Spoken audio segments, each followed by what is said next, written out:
எங்கள் வீட்டில் காலையில் டிஃபன் வந்து தோசை, மிளகா சட்னி. எப்படி தோசை சுடுறதுன்னு பார்த்தீங்களா? இப்போ தான் தோசை ஊற்றணும், எண்ணெய் ஊற்றிச்சு.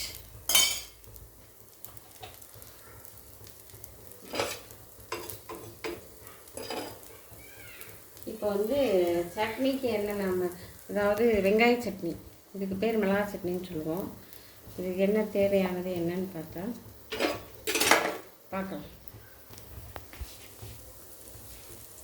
சின்ன வெங்காயம் கொஞ்சம் உரிச்சுக்கணும். இதெல்லாம் மல்லித்தலை, கருவேப்பிலை போட்டுக்கணும்.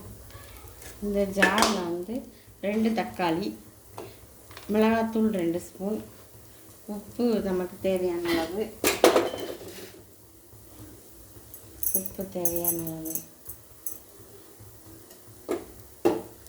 அப்புறம் புளி கொஞ்சம். அதுக்குள்ளே இங்கே தோசையை பார்க்கணும்.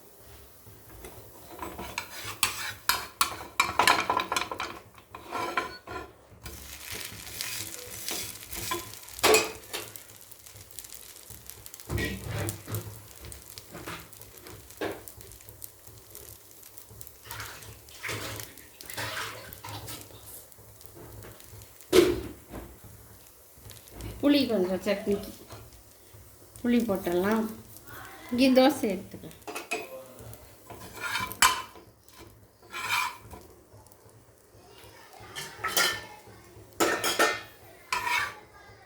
தோசை எடுத்து அதில் வச்சுக்கலாம். இப்போ தோசை ஊற்றணும்.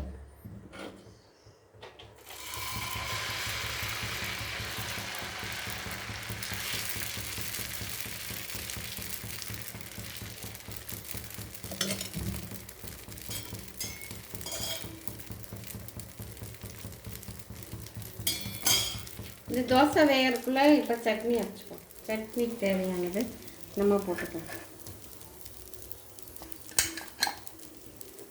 வெங்காயம், மல்லித்தலை, கருவேப்பிலை இதெல்லாம் வந்து போட்டு அரைச்சோம்.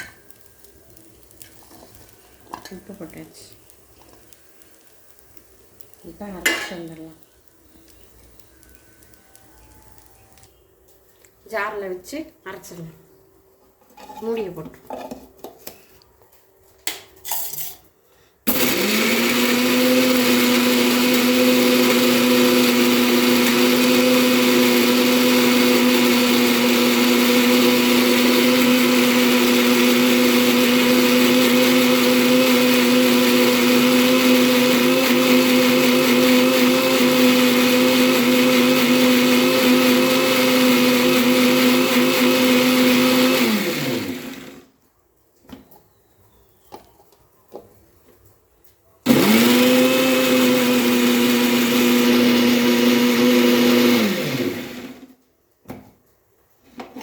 சட்னி ரெடி ஆயிடுச்சு. நாங்கள் தோசையை போய் பார்க்கலாம்.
சட்னி காமிச்சு